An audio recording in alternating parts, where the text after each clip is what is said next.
Reproduction reproduction के हो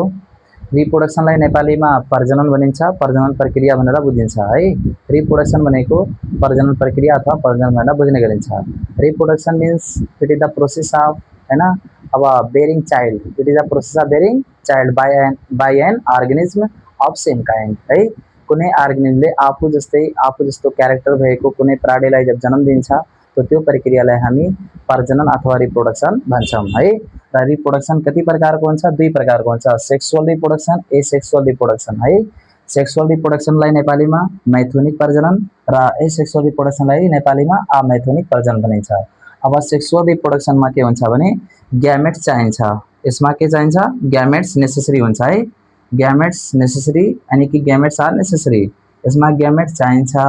अनि यसमा के हुन्छ ग्यामेट चाहिन्छ नो ग्यामेट्स यसमा ग्यामेटको आवश्यकता हुँदैन है र यो ग्यामेट यानी कि मेल ग्यामेट फिमेल ग्यामेट सेक्सुअल रिप्रोडक्सनको लागि जरुरी हुन्छन् ग्यामेट यानी कि मेल ग्यामेट र फिमेल ग्यामेट्सहरु एसेक्सुअलमा अब जरुरी हुँदैन यसलाई है अब यो कसमा हुने गर्छ भने यो हुन्छन् मल्टीसेलुलर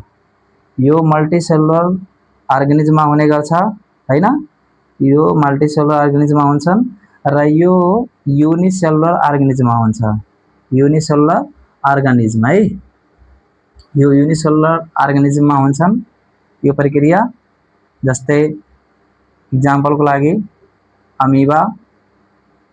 प्यारामेसियम युग्लिना है यी सबैमा अब एसेक्सुअल रिप्रोडक्सन हुन्छ र मल्टीसेलुलरमा पर्ने जस्तै काउ हैन अब ह्युमन डग क्याट हैन अनि green plants multicellular green plants हैन हरियो बिरुवाहरु ठुला ठुला हरियो हाम्रो वरिपरि देख्ने हरियो बिरुवाहरु भइहाले तो यिनीहरुमा सेक्सुअल रिप्रोडक्सन हुन्छ है ल आशा छ राम्रो लाग्यो होला भिडियोलाई लाइक गर्नु होला सब्स्क्राइब पनि गर्नु होला च्यानललाई धन्यवाद।